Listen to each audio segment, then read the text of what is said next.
Yeah, let me get it. According to hard drive. Open up Facebook.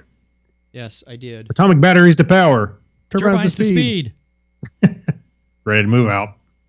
1.21 gigawatts. Oh, sorry. 1.21 gigawatts. Ah! No, not the topic. We're streaming. Hi, Facebook people. Hello. We are live streaming. This is Technorama. Man, I really had to dig. I've been doing a lot of video content this week. Boy, that was painful, the way you had to pull that out. Like, what the heck show is this? I'm losing track. Wow. How does Leo Laporte do it? Okay, share this one. Yes, I only have three personal podcasts and a couple at work. That's not too bad. I don't have a problem. Not a problem at all. I think you need to start Podcast Anonymous. I was using an app called Podcast Addict. Do you think that might have been a problem? Well, hi, I'm Chuck Tomasi. I'm a podcaster. Hi, Chuck.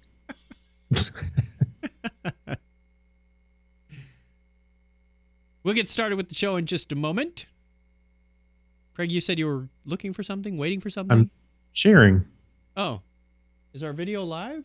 I'm looking at it right now. Okay, I need to do a refresh. There it is. Yeah. Okay. Yep, there it is. Woohoo! Okay, then we should be ready to go. Oh, that CPU is probably maxed out again. Uh-oh. Do you need to restart anything? No, that's just asking for 20 minutes of delay. Right. Instead of... I'm not asking for it. Just... Bless you. Okay. All right. Then let us embark. This is Technorama, episode 530. Oh, you want a real starting?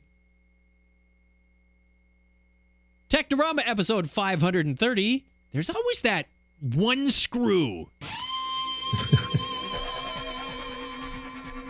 Good morning, folks. This is your captain speaking. Technorama. Remember when? Technorama. On this day in tech history. Tech. And now, the news. What the chuck? Technorama. Welcome to Blockhead Video. Oh my gosh, someone stole the media corner. Where does it go? Over there, in the media corner. What? How utterly meta. Technorama. Hold my beer and watch this. Unfasten your seatbelts and disregard all safety rules. Here are your flight crew, Chuck and Craig. There are some things you plan for and some things you make up on the fly. And that sums up our 13-year run here at Technorama. We are coming up on 13 years. Oh my gosh, May 1st is our 13-year anniversary. God, and I thought we've been doing this for a long time. Yeah, we're old, man. We're old podcast, man. I need my pod walker. No, I don't think that's a thing yet. No. Get off my podcast, you pod kids. Welcome to Technorama. This is the show that takes a lighthearted look at tech, science, sci-fi, and all things geek. Thank you for joining us. If you're just joining us for the first time, well, I am Chuck Tomasi, and if you are joining us, coming back to us from another world, another dimension, I am still Chuck Tomasi, and joining me as always is Craig Stepp. How are you, Craig? Hola. I'm doing great. Awesome. We have a little bit of audio-video latency for those of you that are watching live on the live stream because Craig has to get his signal all the way from the moon and back. Yes. Satellite. Via satellite. There you go. Also joining us, we have a celebrity with us. I am? Okay, I'll take your word for it. He's been schmoozing all weekend. I've been schmoozing at, yes, this Ben Ragunton of the Two Gay Geeks. The other gay geek is at home. He has to travel on, well, he's traveling on business. So it's just me, and yes, I just came in from the Phoenix Film Festival. And boy, are my arms tired. Boy, are my knees tired. Good to have Groveling. you. Oh, happy to be here. I want to hear about your film festival in just a little bit. Yeah, I do too. So. Happy to share. Maybe we can get that in the media corner. Hey, that's a thought. That would be a good place unless you have trouble remembering when. Not working. Remember Not when? No, working. no, it's not working. All right, we have. We have. No, actually, we don't have any feedback. We don't have any And we're feedback. already off the rails. Yeah, no, didn't happen this week. We didn't hear from any of you via email or phone or postcard Well, or carrier pigeon or smoke signal. For just a moment there, I was like, well, we have feedback? Oh, no. So we didn't. Quick, Craig, go check the voicemail box. I don't think, no, I would have gotten an email. I didn't get Okay, anything. good. Oh, pull that one out. Then grab your D20s, kids. It's time to do the history thing. Oh, dear. I'm going to roll one towards Ben on the far side of the studio. Oh, I here we almost go. made it. Here we go. Ready? Here I go. Got it. All right, let's see if I can do better than the last few times. Oh, man. Are you kidding me? 20! I got a Really? 5. I got an 8. Oh, bugger. Yes, that means I'm first. Can I roll again? Oh, I got a 20 on that one. Can I use that one? liar. How dare you roll again? I'm going to roll a second time. I'll keep adjusting volumes because Craig was kind of blowing us out on this end. Huh? You're good. So, who's first? I guess it's me since I got a 5. I'll take the 8 I thought rolled we go earlier. down. No, 20 rolls high. So we're going descending order. That's how it goes when you. Okay, so I'm So, last. me, Craig, Chuck. No, me, What? Craig, Ben. What? You picked Ooh, the split lose a personality. Turn card. Mm. You picked. Yeah. You lose a turn. Do we need to start calling in the psychiatrists, Craig? We need to Yeah. start calling the I'm not Craig, but He's Chuck. referring to himself in the first and Yeah. third person. Yeah. Like Elmo or Dick Bando. Yeah. Start calling in the men in the little white coats. Wasn't there a celebrity that did that too? Was it Tiny Tim? No, somebody. There was a celebrity that used to refer to themselves in the third person as And well. there's a number of people who refer to themselves in the third Okay. person. Can't remember any of them right now. It's just All right, not let's- that important. Let's do the history thing. I never talk about Craig like that. We do. Where is it? Where is it? Here it is. On this day in history for April 18th, 2018, this is the 108th day of the year in the Gregorian calendar. There are 257 days remaining in 2018. It was on this date in 1506 that the cornerstone of the current St. Peter's Basilica is laid. Makes you wonder where the previous one was. It was also on this date in 1857 that the Spirit Book by Alan Kardec was published, marking the birth of spiritualism. in Spiritualism. France. Botulism. A spittoon. Yeah. An earthquake and fire Spiritualism. destroyed much of San Francisco, California on this date in 1906. 112 years ago today. It was also on this date in 1912 that the Cunard liner RMS Carpathia brings home 705 survivors of the RMS Titanic to New York City. On April 18th, 1923, Yankee Stadium, the house that Ruth built, opens. That same date in 1930, the British Broadcasting Corporation announced that there is no news in their evening report. That was a short broadcast. Someone just wanted a day off. Yes. Come on, let's admit it. Yeah, kind of like us in the media corner this morning, or this afternoon, earlier in the show, rather. It was on this date in 1949 that the keel for the aircraft carrier USS United States is laid down at Newport News Dry Dock and Shipbuilding. However, construction is canceled 5 days later, resulting in the revolt of the admirals. Captain, the admirals are revolting. Also on April 18th, 1980, the Republic of Zimbabwe, formerly Rhodesia, comes into being with Cannon Banana as the country's first president. The Zimbabwean dollar replaces the Rhodesian dollar as the official currency. I just love that name. Canaan Banana. Yeah. Yeah, Cannon Banana. The happy birthday goes out on this date to English conductor Leopold Stokowski, born on this date in 1882. Leopold. Leopold.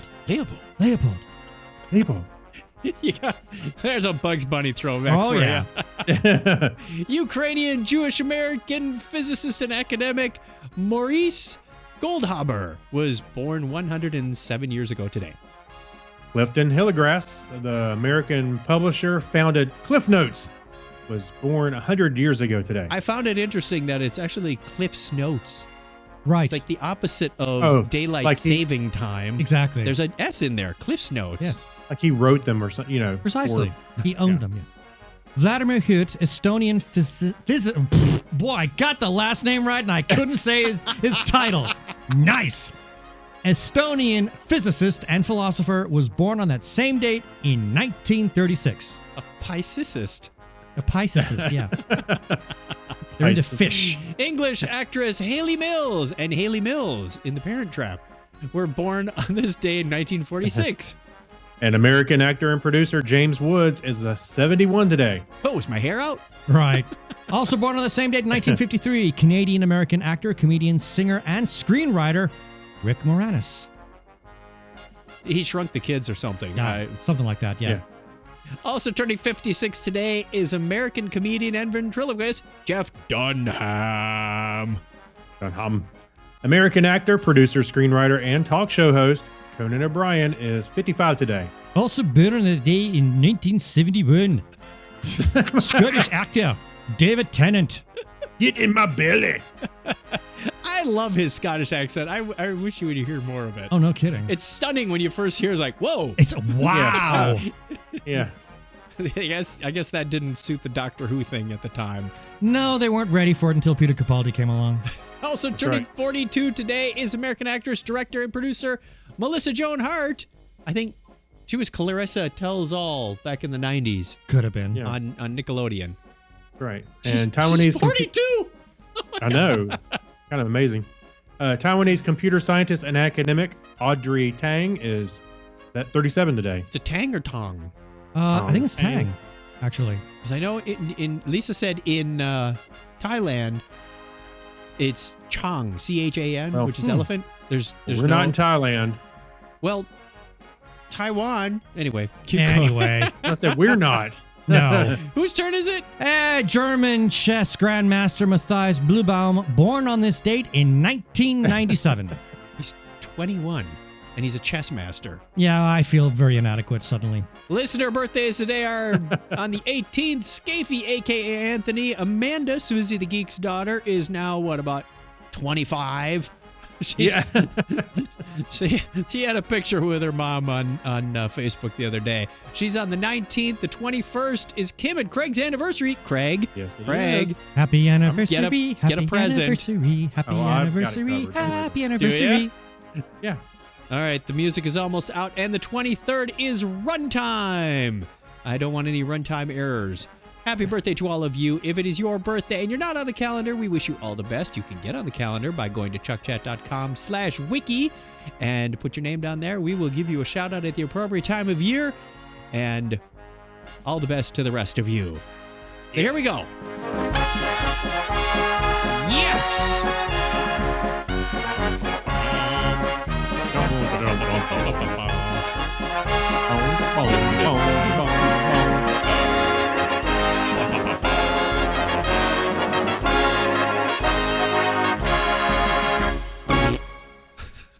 Little Monty Python there. Yeah. When we were choosing that song years and years ago, that's kind of what Michael thought it sounded like. Really? Yes. Is that the Liberty Bell March? Yeah, we found something very close. I said that's a little too close, but this one has more of a parade kind of thing to it. But yeah, he said that. I said I know what I'm looking for. I'm not sure how to describe it, but shoot for Monty Python. Yeah. And we came up with that. We have news. News. Is this good news or is this bad news? What do you call I don't this know. first one, Craig? How about impending confused. news? Impending There. news, everyone! That's confusing news, everyone. Confusing news. Good startling news, everyone. Take it away, Mr. Stepp. Okay. So, with all the confusion around Stan Lee lately, there's a new video in which Stan Lee threatens to sue anyone reporting on claims of alleged elder abuse. Yeah, It's like a box elder. It's a tree. elder abuse. So, through Stan Lee has been largely missing from the public eye in months since his wife's death last summer. Troubling reports have surfaced about his well-being, and now the 95-year-old is speaking out through a new video in which he threatens legal action against those reporting on his life. The Marvel mainstay, came down with pneumonia in February. Oh. And and did you not know about that? No. Okay. He came down with pneumonia in February and is frequently, and so his frequent convention appearances were understandably cut back.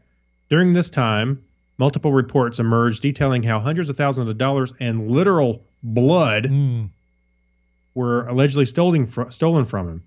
In a video sent to TMZ this week, that's copyrighted to Kaya Morgan, Lee's handler, who is currently in control of all of his communications. Lee says that he's prepared to take legal action against anyone, and all media outlets have claims that he has been taking advantage of. I didn't steal the blood. He left it behind. He just left it sitting there. It was on the hammer. Yeah. So you can see Lee speaks clearly in the video, and it doesn't at all answer the questions being raised in wake of reports that Morgan, Jerry Alvarez, and a former business partner of Lee and his daughter JC, and JC's lawyer Kirk Skyheck. I'm trying to pronounce his name. Skyheck have all been working to keep Lee isolated. Back in February of this year, Lee signed a document notarized with his former lawyer, Tom Lallis. I got all these weird names. Stating you could that put those names on characters in a comic book, no one would know. Yeah, or on this day in history, stating that he believes Alvarez, Morgan, and Skinheck. Try Shank. Oh.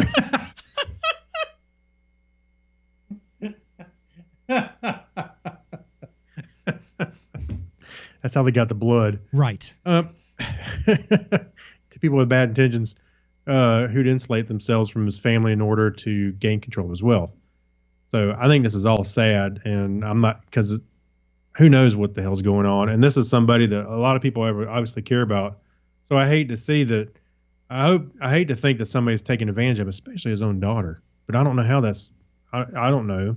Well, it's interesting that yes, the video was sent by Stan, but it's all that communication is still kind of like copyrighted by his handler. So the conspiracy theorist in me kind of starts to wonder if there isn't something a little phony about that. Not that I haven't seen the video for myself yet. Yeah, I get this feeling like, hey, Stan, let's make a video to make it clear to everybody, and it helps make the video, or I don't know. That's the feeling I got. I mean, I'd like to think that he's okay. But like the stories of missing pints of blood, I mean, that's just like, wow. Yeah, because they were signing, or they were signing comics or something allegedly with his I saw DNA in the yeah. blood, or in the ink rather. Well, but I know that he was doing some autographs the other day, and someone had to tell him how to spell his name, and that's where a lot of concern started to come up. Yes, that's right. That's saw him not a good signing sign. shields and stuff. Yeah, in the video. Yeah, so I mean, for God's sakes, the guy's 95. He should just let him rest. I mean, it could be just the fact that he's 95. Right. Oh no! And I saw Kevin Smith come out and some other people. Yeah, he wants Stan to stay with him. Yeah, come live with him. You can stay here too. Yeah, happily. I'm sure he could find a house and millions of fans, would take care of him. Got a nice, quiet, separate building, guest house for him. That's okay, Stan. You stay here. Mm-hmm.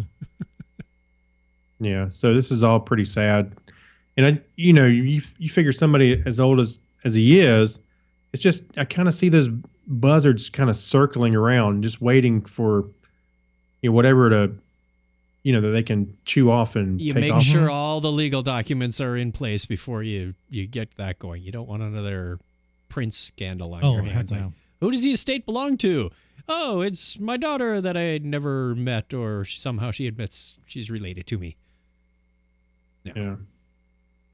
I suspect he's got all his legal documents in order. I would certainly hope so. Alrighty. Ben, This is where I wish Mr. Meningay would have shown up tonight. Oh, We he have would a have story loved this for him. story. This is But, perfectly for him. Okay, since he's not here and probably not Well, listening anyway. No. You why, get it? why hasn't I why get hasn't it. Michael started the Musk cast? Yeah. I mean, he should, given that's his man crush. The Musk. That sounds like you haven't taken a shower in a while. Musk love. Wait, Musk is like a clone type. Some sin. It's not. Well, there is a clone called Musk. Yeah.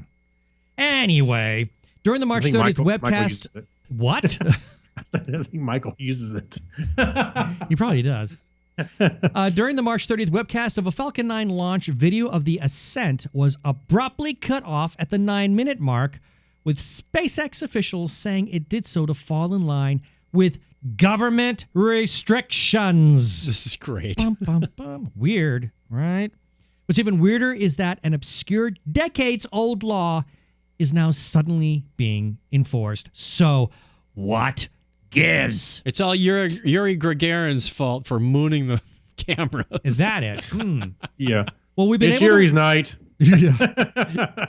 We've been able to watch webcasts of SpaceX launches for years, admiring the rocket's POV as they roar through our planet's upper atmosphere. Right.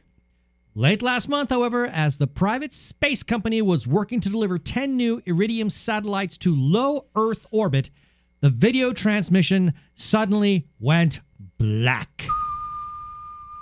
Due to some restrictions from the National Oceanic and Atmospheric Administration, or NOAA for short, SpaceX will be intentionally ending live video coverage of the second stage just prior to engine shutdown. Oh, but that's my favorite part. I know, right? Explained the SpaceX engineer Michael Hammersley during the webcast. We're working with NOAA to address these restrictions in order to hopefully be able to bring you live views from orbit in the future. Why would they have this restriction in place in the first place? Well, I'd like to know what the law is. Yeah. What is this decades-old law that suddenly like they're Wait, now enforcing? there might be something in this inset. Well, Yeah, it's let's kind of like a find copyright out. law or something. Yeah. A copyright? Go ahead, watch. As reported, reported in Space News, these restrictions are reference to a 1992 ruling outlined in the National and Commercial Space Program Act, which requires all private space companies who want to broadcast images and video collected from space to get a license. Oh, so they Wow. just haven't got their license yet. I'm a license, Lisa. I'm on my temporary. Yes, I only have my permit.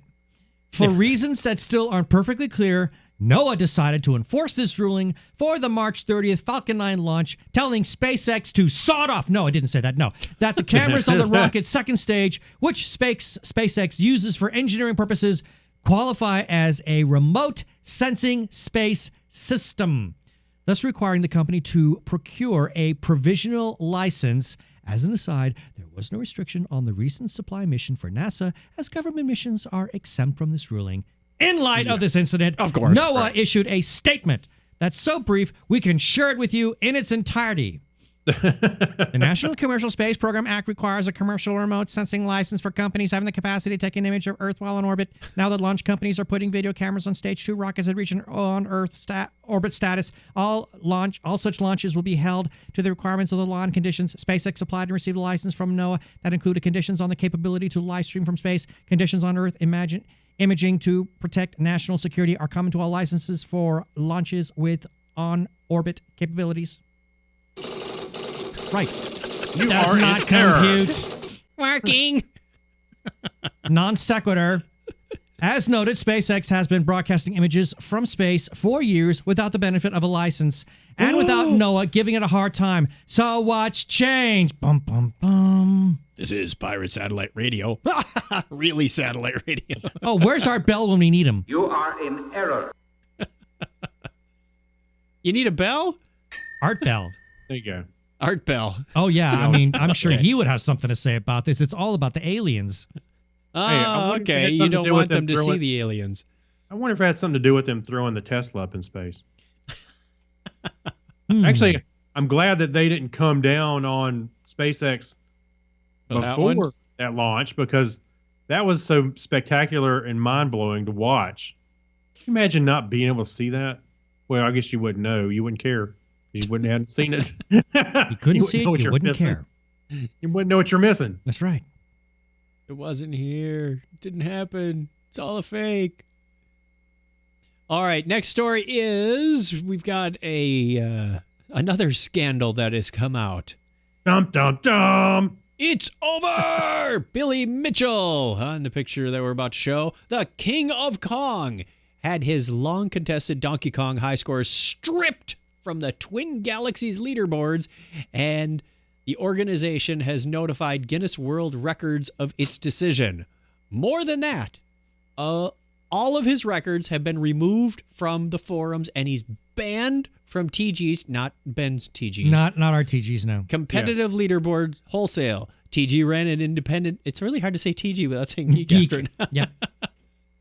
Ran an independent investigation in addition to having at least 2 third parties perform their own, with other experts weighing in on the dispute as well. The investigation resulted in the confirming long-held suspicions. The provided evidence tape of the King of Kong score didn't come from actual arcade hardware. Same goes for his 1,050,200 point mortgage broker score. That doesn't sound like a very exciting game. No. I wouldn't have put a quarter in that machine. You've got a foreclosure. Not much of a return on that. Maybe house flippers would be a better. Anyway, Hey, actually, when I read that, I thought of that little, mortgage calculator that you always type in. It's like one of your first programs you type in. Can you afford this house at this interest rate? TG said there wasn't enough evidence to comfortably make a definitive judgment on a third score of 1,062,800. Previously, the claim was that Mitchell recorded these scores using emulation software because original hardware doesn't produce the board transition images that were recorded. But because proving emulation would be far more involved and take even more time, TG settled on proving that the scores weren't the result of playing an unmodified Donkey Kong PCB, or printed circuit board. It doesn't pay to cheat, kids. Never. Doesn't pay to cheat. I could see somebody coming up to him and ripping his Twin Galaxies patch off his Well, I'm jacket. sure at the time he thought there was no way they could catch him on that. Diddly-dee-dee. Surprise. What's the sound when you get hit by a barrel? Hey, you know what? I've been frustrated playing video games trying to get better high scores, but I never thought about cheating to get a record. No. Well, the only way you could do that is, that's a really unusual way of cheating. I mean, I think of things like trying to find little system loopholes that by which you can get infinite lives or something fun like that. I may have done something similar in college. Indeed. And now confession hour. with Midway Chuck Norris. Games used to have a flaw in the coin box. I think we talked about this before, Craig. And if you put a little bent wire or coat hanger in there just right, yeah, you could trigger it. Cling, cling, cling, cling, Yeah. cling. And we would go up to Ms. Pac-Man games, put 99 credits on because that was the max, and then walk away, and then just people watch as people went by, like, wow, and started playing. It was sort of like putting money in the meters for people. Well, I was going to say that's like charity, but not really. No, there was nothing Just charitable. no charitable about it. It's all about laughing. It was a experiment that can I do it? Can I do it? Yep, it worked. Let's go. Yeah. It's not like I tried making a career or any money off of it. I'm calling Twin Galaxies on you right now. What are they going to strip me of? I haven't got any titles. Right. They're going to take the NASA patch off the wall behind me. Yeah. Shh. Take it off. They'll All confiscate all the posters in the room. Quick break, and we will be back with the Hacks and Strange Stories because we also have Media Corner stuff and Geek Library. Hang out. We'll be right back.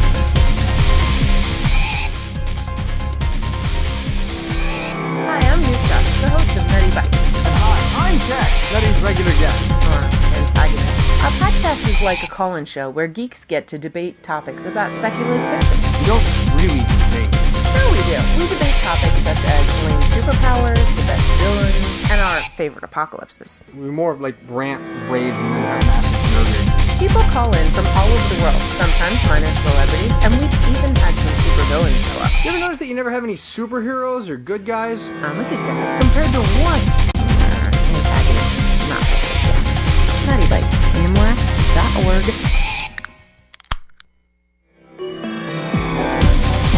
Hi, this is Brian from Coverville, and you're listening to Chuck and Craig from Technorama. Geek Thoughts.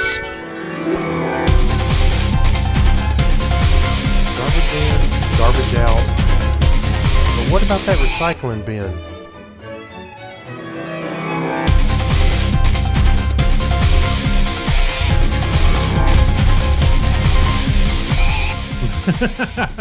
There were some audio artifacts in that clip, Craig. What did you record that on? I don't remember. It was like Casio tape deck. Yeah. and then digitized. I just realized in Nutty Bites' promo that they're playing the same GarageBand clip that we used on the EAA clips we did years ago.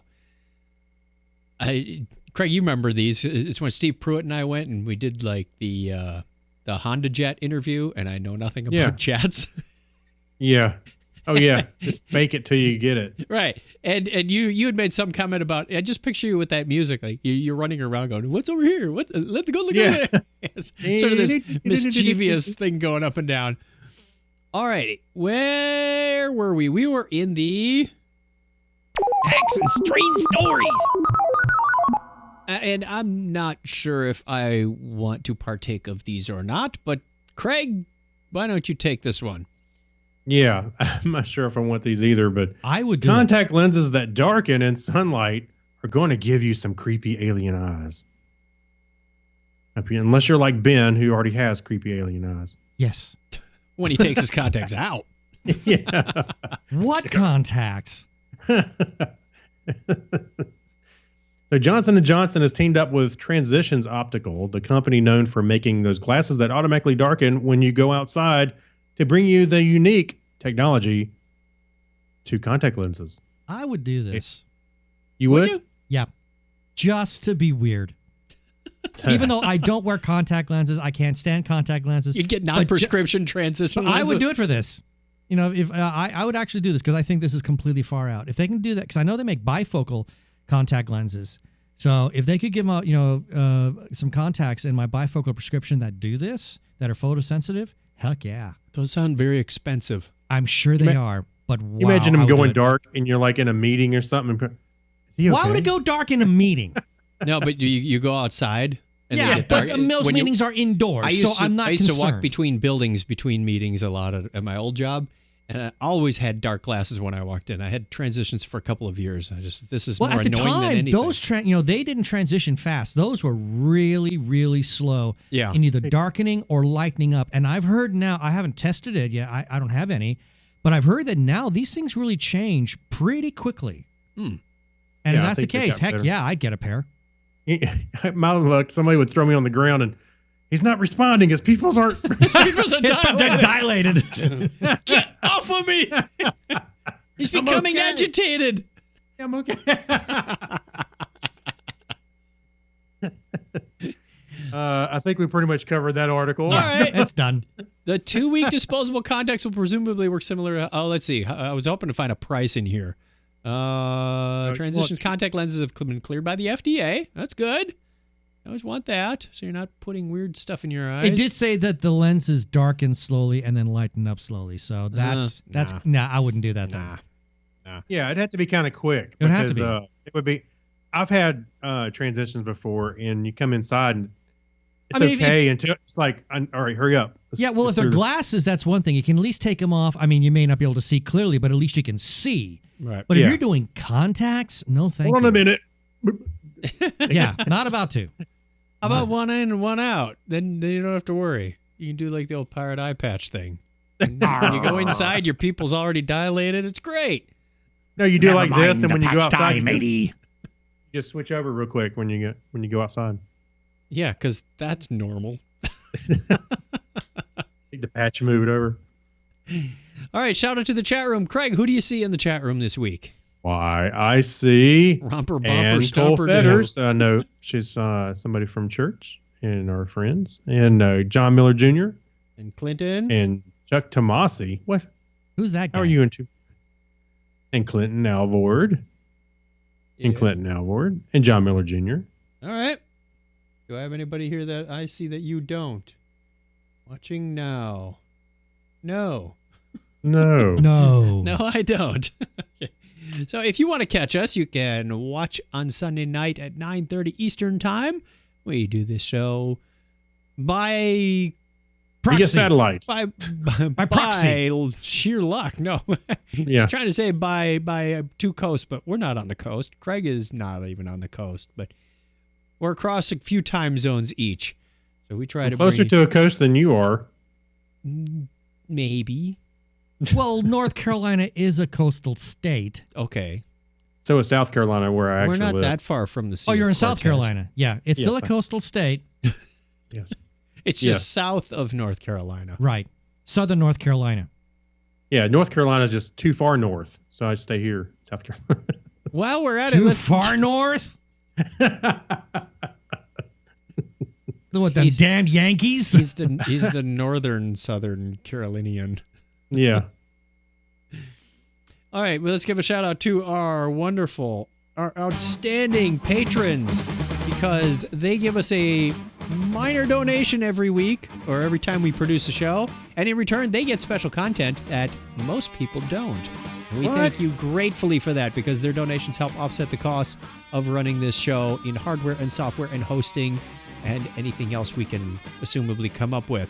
Thank you very much to Kyle Nishioka, Abner Braverman, who I believe Abner is our highest contributor to date. I think we need a leaderboard for him. Ben Vaughn, Mike Wills, Megapodtastic, a.k.a. Crazy Joe, Night Gig Studios, a.k.a. JT Shea. That just rolls off the tongue. That's fun to say. JT Shea Butter. Oh, I like that rhyming there. That was good. Gary Lindros, John Clifford, Leon, John Noble. John Noble? Not that John Noble? No. Chris MC. Alexis Tur- we do that even when you're I not know, here. of course. It's a bit like leaving your mics open during our Technorama promo. Right. We should do that on this show. No That would be kidding. mixed up and messed up. Oh, yeah, why not? Oh, sure, you should be. Steve Therian, Jorga Schrauen, and This Could Be You. Did you get Alexis Duran? Alexis Duran. No, we couldn't afford the second Duran. Oh. Yeah. Yeah. Copyright. All right, just because you said that, now we have to do it. Where's my promos folder? It's in here somewhere. Promo, Technorama. no. We have to do this. It's completely uncalled for. Uh-oh. Oh, God. Okay. Because Ben does this so well.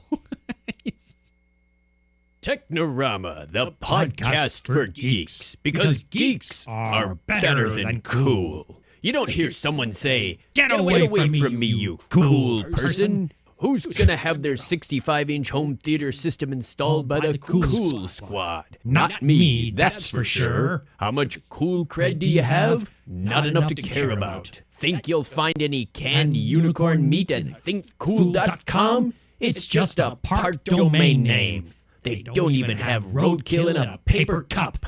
That's why you need to start listening to Technorama, because that's what geeks do. Go to chuckchat.com and listen to Technorama before you turn cool.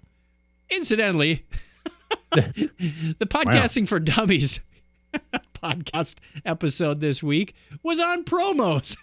Really? Imagine that. And guess which? We used that one as an example.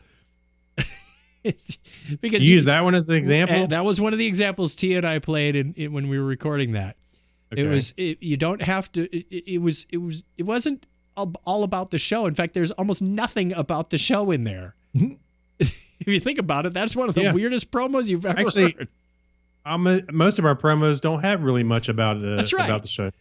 I sense a theme. You get the idea that the promo's not taken seriously, and neither is this show. That's just the fun of it. Yeah. And we're coming up with another one, but that one will have a little more about the show in it. Craig's just got to record his side of the conversation. Well, doesn't that fall in line with that whole idea that a podcast has to be entertaining? So if the promo's entertaining, then you kind of lure people in. Podcast. Yes. The promos are probably more entertaining than the show show itself. itself.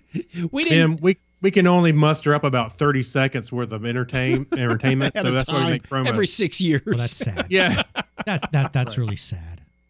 We forgot to tell people how they can become a patron. You can go over to patreon.com/Technorama Podcast, and for as little as $1 a show, you can be one of our honorably mentioned people and get a free extra episode of It's not produced anything like this. It's even differenter than the different. Differenter. That's right. I like that It's word. the differenterest show you've probably ever got. It's the most different. It's the differentest. It's like we take the gloves off and yeah, everything's just a lot of fun in that show. You're really missing out.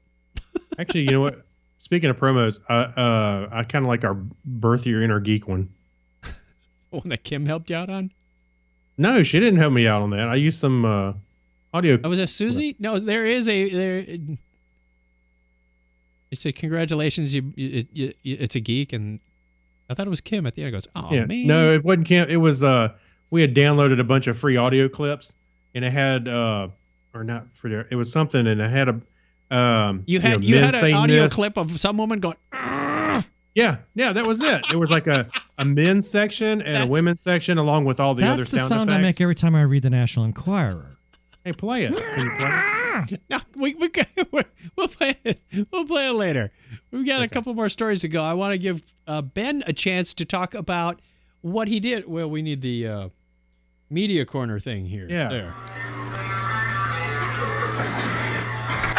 Welcome to Blockhead Video. Hey, where can I find some good information about music and TV and videos and things? Over here in the media Raising corner. things. You know, Chuck, you sound so young in that clip. Oh, that was a long time ago. About 10 years ago. More than that. Amazing what 10 years of this show can do to you. It ages a person. Yes. It really It does. really drag a person down. Yeah, I mean all these wrinkles. That's just from doing TG Geeks Podcasts. Yeah, podcasting. That's done that. Don't do podcast, kids. Don't do podcast, kids. It's bad for you.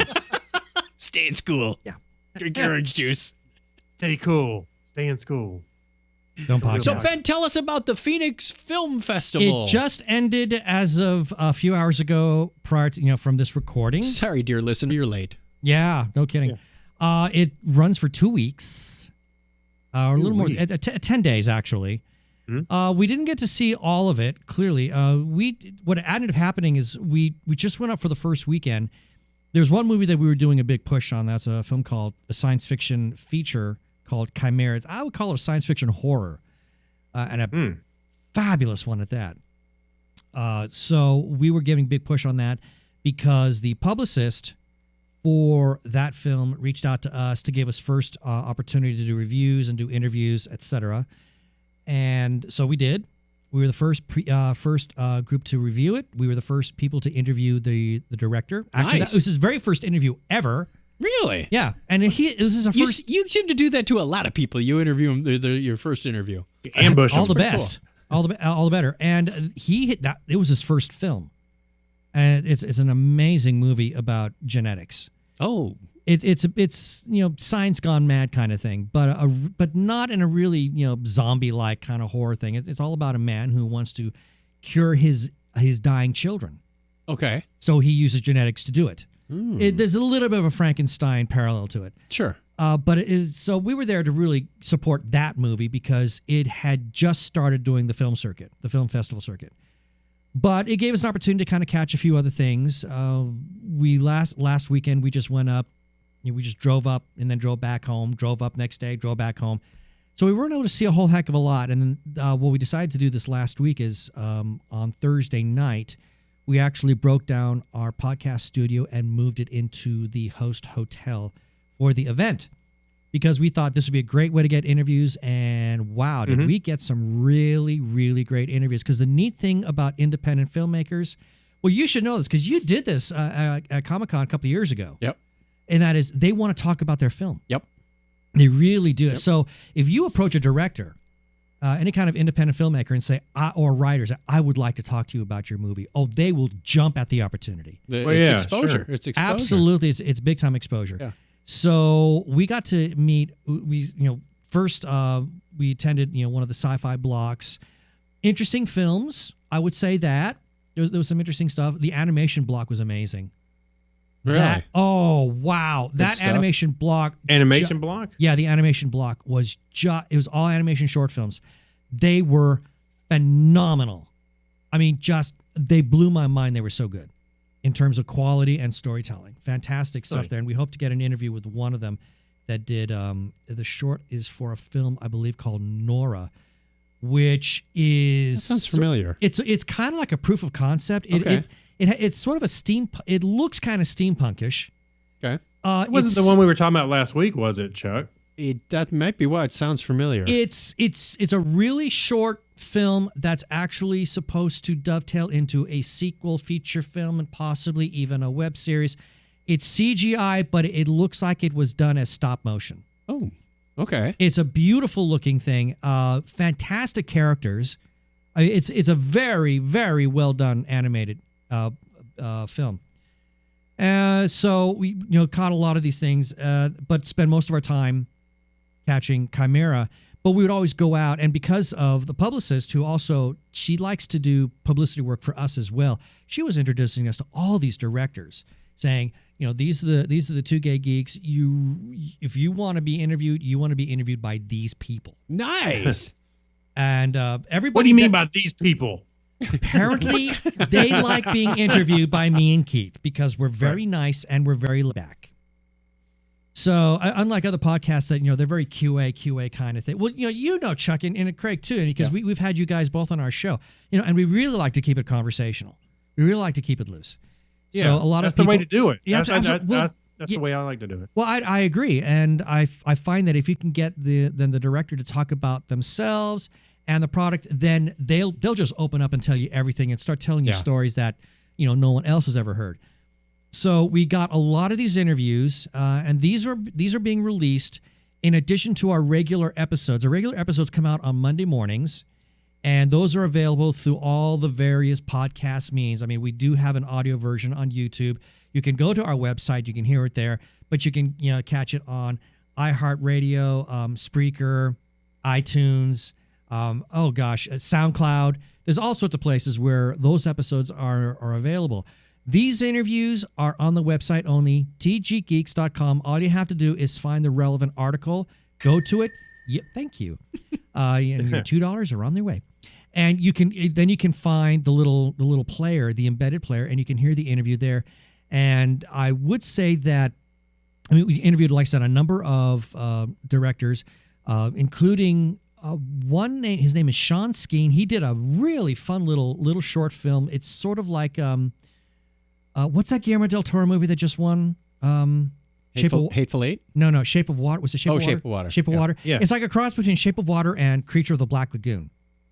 Okay. It's a cute, fun little short that he filmed up at his grandparents' cabin. And then we interviewed, this morning, we interviewed this fantastic woman. She's from India. So she did this. It's a drama, but it's really born out of the culture of the country of India and the way women are treated. Fascinating conversation with her. And we interviewed the people from Chimera numerous times. And in fact, last night, we got to interview one of the actresses. And I'm not even going to pronounce her name because I can't. But she was so unbelievably animated.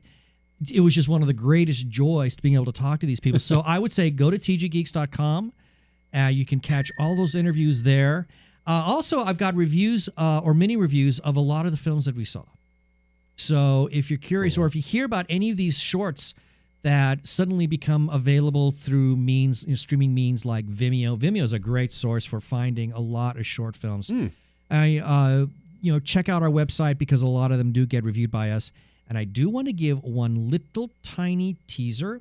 I'm not going to say who was on the show, but holy cow, we've got one amazing episode that we recorded from the film festival that will be coming out a week from this past Monday as of when you're hearing this. Mark Hamill. I'm not saying who it is. I'm taking just wild guesses. I'm not saying who it is. Won't crack. So tomorrow is the 16th. So on April 23rd, mark your calendar, people. We've got one fun episode that day. It is a joy. Keith and I just had the greatest time doing this one. I can't say anything more.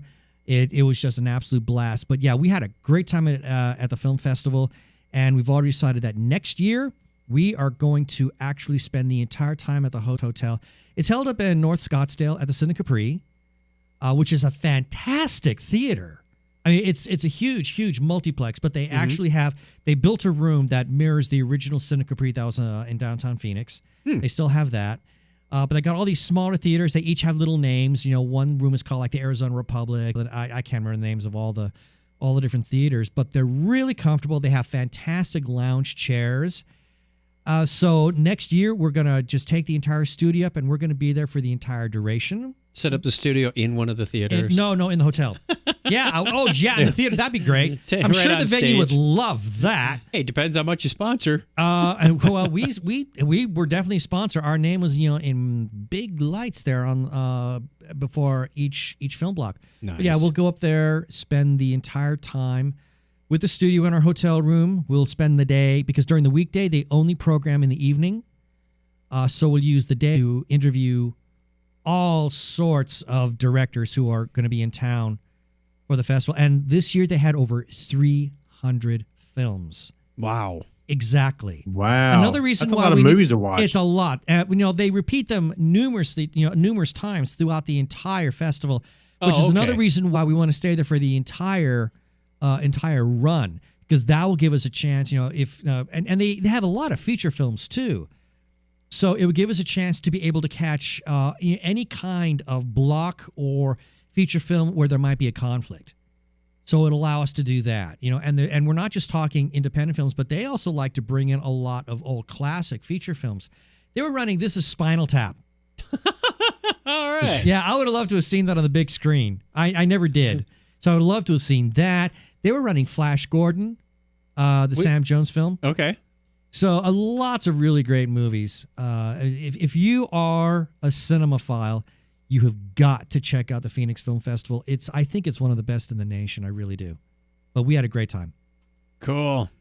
We got to we'll carve out some time next week. Next year. It would be worth it. I think it's a great opportunity to meet really, really great talent. And one of the things that I've said, over and over again on our show is that, because I could go to a independent horror film and find that the quality of those movies exceed what is being put out by the big studios.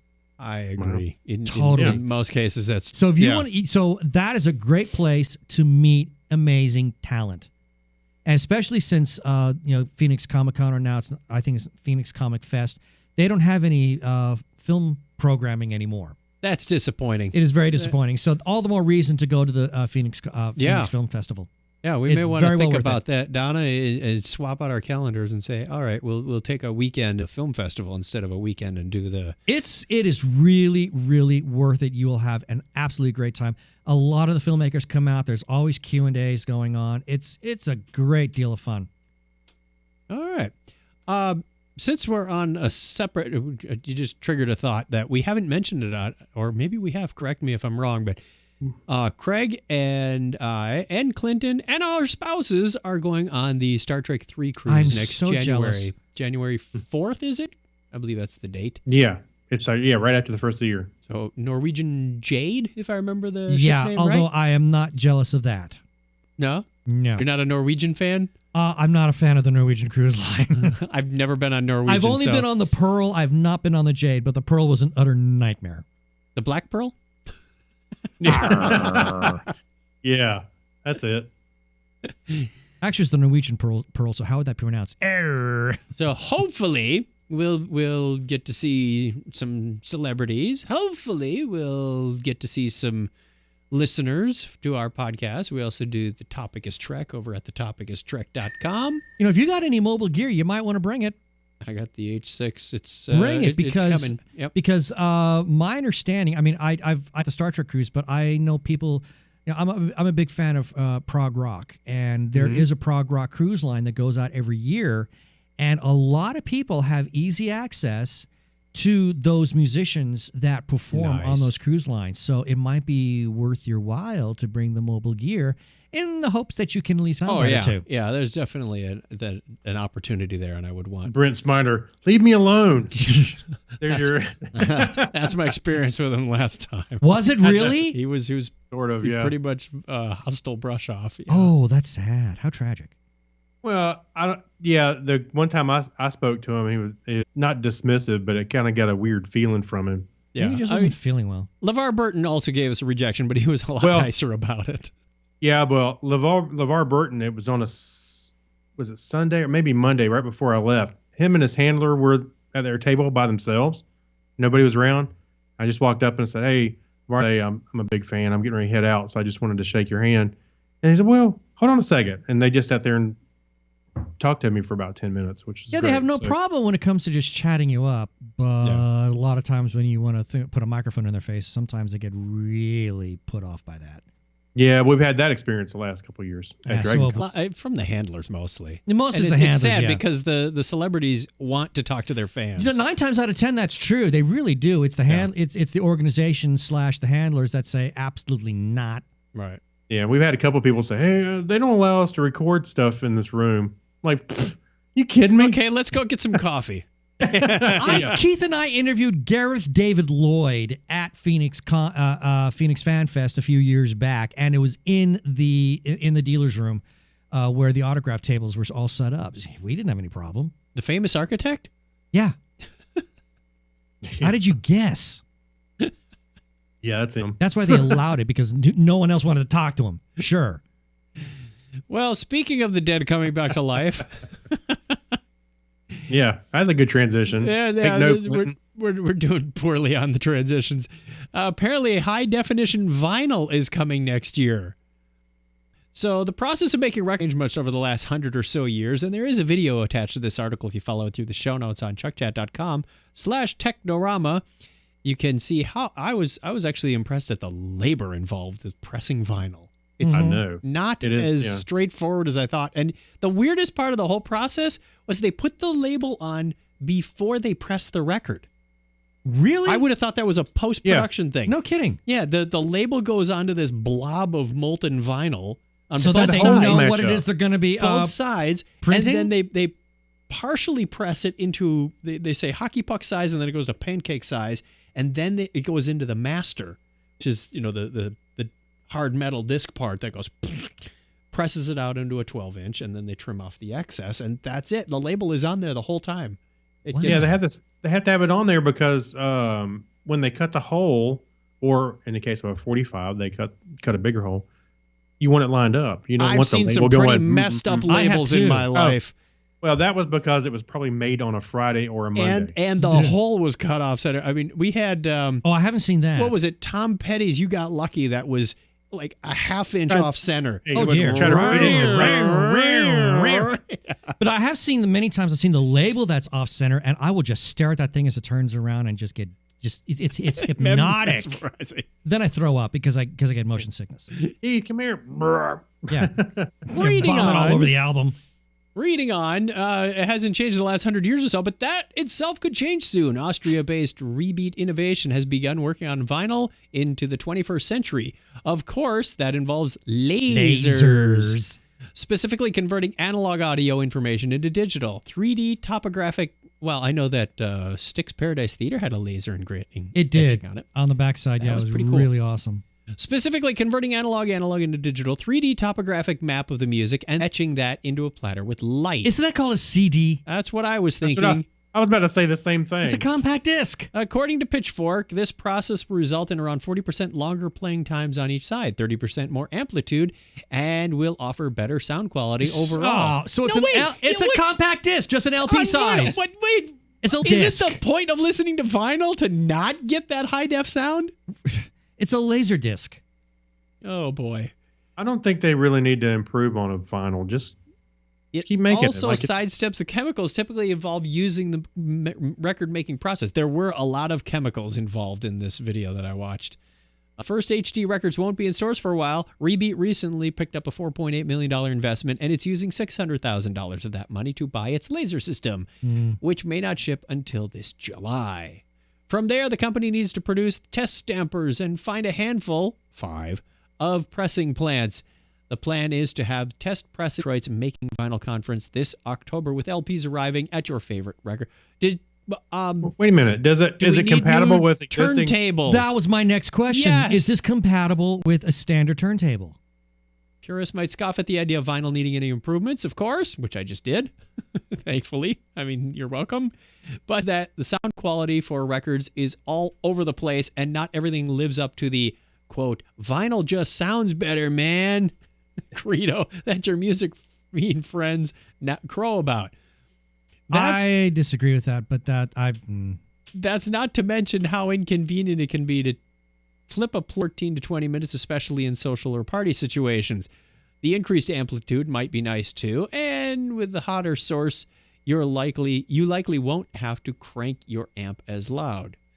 Maybe best of all, that its HD vinyl takes the music world by storm. Unlike UHD Blu-rays, you won't have to upgrade your equipment to listen to them. That's right. Your existing turntable, which I have one sitting right here next to the studio, will play these and your collection of vintage records. It probably won't stop labels from putting out new versions of their classic catalogs at even higher price, of course. Great. I got to buy Pink Floyd The Wall again. Another Dark Side of the Moon. And spectacular. The Star Wars soundtrack. And the White Album. It's already racking up. You know what? This sounds like a gimmick to me. I think it is, to be honest.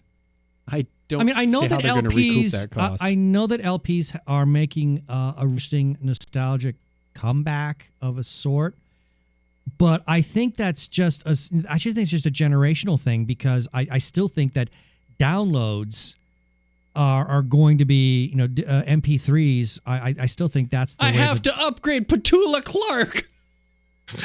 Oh my God! Let's find out. Don't give up. Have another dream on me.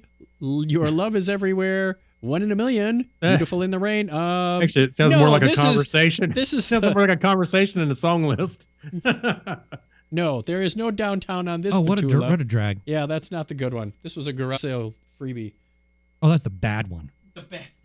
How many did she had more than one album? I have no idea. Peter Nero. Oh my word. Tom Jones live. These are garage. He's got to be doing Delilah.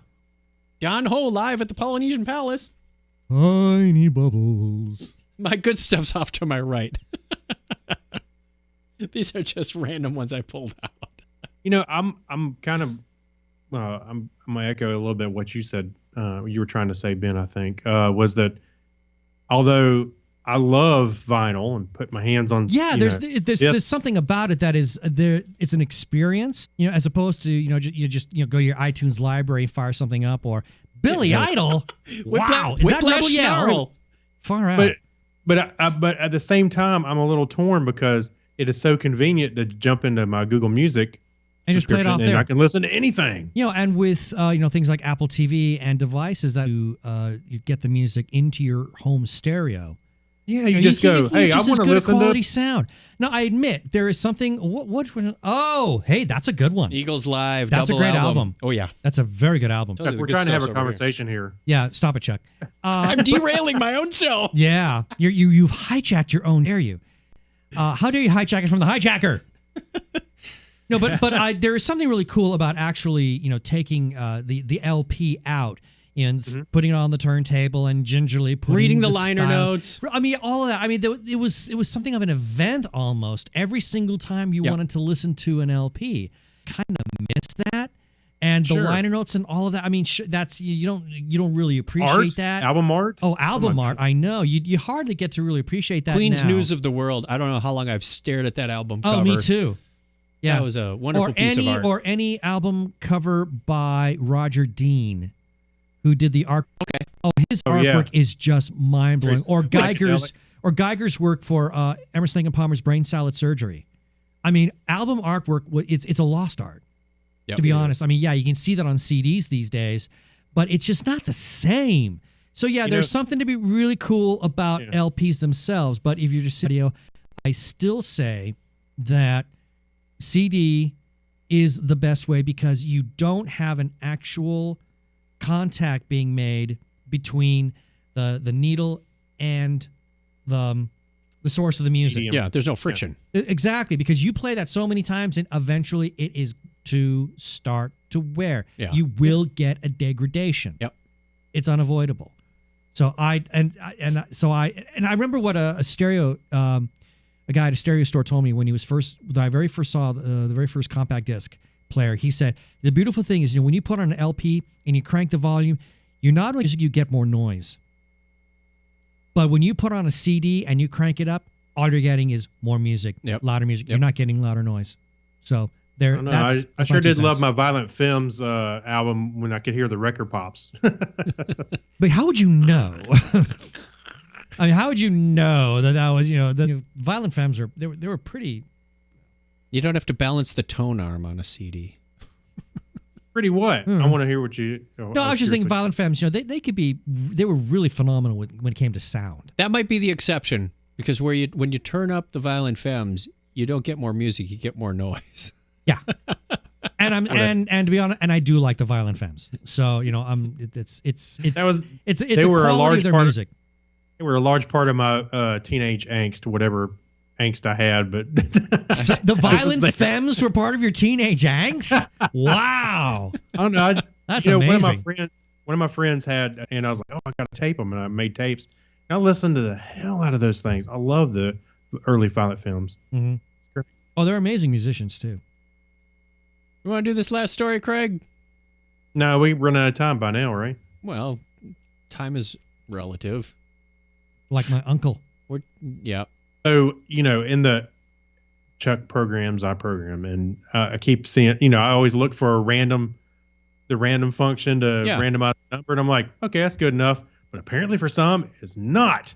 Nope. Because it's not entirely good and random, because computers are, pretty static in a way. Right. So it's hard to come up with random numbers. So researchers have come up with a way to generate truly random numbers by using quantum mechanics. Which in itself is random enough. Yeah, it's a very random science, if you want to call it that. Yeah. So the method uses photons to generate a string of random ones and zeros, and leans on the laws of physics to prove these strings are truly random. There's nothing to rather prove. than merely unless you had quantum entanglement. Then you could have two of the same random number. And you have quantum intersections. But that's really great if it's one computer reading another one. Across the universe. Well, yeah. Right. I mean, you got, your computer and Craig's computer, they're quantum entangled, so you keep rolling the same number. You wouldn't have to have database backups that way. True. It's self-backing up. Yeah. But if you're trying to roll a 20... I keep getting 20s. This is awesome. Every time I roll a 20, he rolls a 20. Every time I roll an 8, we keep rolling the same number, Craig. It's clearly random. The researchers say their work could improve digital security and cryptography. The challenge for existing random number generators is not only creating truly random numbers, but proving that those numbers are random. It's hard to guarantee that a given classical source is really unpredictable, says Peter Bierhorst, a mathematician at the National Institute of Standards and Technology, where his NIST. He's part of the researchers that say NIST. Yes, he's the knights who say NIST. Our quantum source and protocol is like a fail-safe. We're sure no one can predict the numbers. You shall cut down the biggest tree in the forest with a quark. A quark. Quark.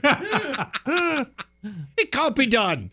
So I don't know how random do you, well, I guess for cryptography it can be a make or break thing. I think it's a good idea. This sounds like our best hope for purely random numbers. Well, I don't have a quantum computer just laying around. No, but you could hire a service that does it. Send out a web service call that says, go get a random number and come back. Why do I feel like this is just a breath away from AI? Because then it'd be capable of, if something were, if this kind of science were involved, it could lead to completely independent random thought. I would love to see a random computer. Just like an artificial intelligence that was just as scatterbrained as humans? As humans. Yeah. That's an AI I would like to see. Oh, I thought I gave that to you an hour ago. Here you go. Oh, I want to see OCD. Hey Ben. Yes. That's actually CDO, right? CDO? Yeah. Yes. The numbers are the letters in the right order. Just thinking about Well that done. earlier today. You think it's closing in on the singularity? We're actually now Skynet? the more that I think about no actually, well, here's a scary I'm going to step into some really dangerous waters now. So, I mean, an AI that uses that kind of, quantum computing. Yep. I mean, now we have an artificial Donald Trump. Thank you very much. I'm not going, you're not going to bait me into the political discussion tonight. Enough said. Yeah, we'll leave it there. Good way to end it. Craig, what's our question for the dear listener this week? The question is, what takes your life harder, and it was intended to be the other way around? Oh, that's easy. Computers in general. I was going to say Windows. Random number generators. How were those supposed to make your life easier? It's great when it works, right? I tell that to people But when it all the breaks, time at work. The internet's a wonderful thing when it works. Yeah. But when it breaks down, wow, it's epic. We want to hear from you. If you want to get in touch with us, you can find us on the internet at, when it works, at chuckchat.com, or give us a call on the listener line, 206. Whoa, no, that's the old one. Wow. We've been on this one for 3 years now? 4 years? Sorry, poor old K7. Long live the dog. Oh, wait, that was K9. 707, as in the airliner, 53028. That spells chat, if you didn't know that. Or Technorama at chuckchat.com. We will put that question out on Facebook probably Friday or Saturday. Start generating some responses and get your input for Random next generating week. responses. Yes, AI can tell us randomly and make up some of those interesting Star Trek titles and that sort of thing. Let us know. Thanks, Ben, for stopping by. Oh, it was a joy. And thanks, Craig, for helping out. I'll do it again next week, too. That only leaves us one thing for us to do, and that is to wish you all a very binary high five. It's all right. 101.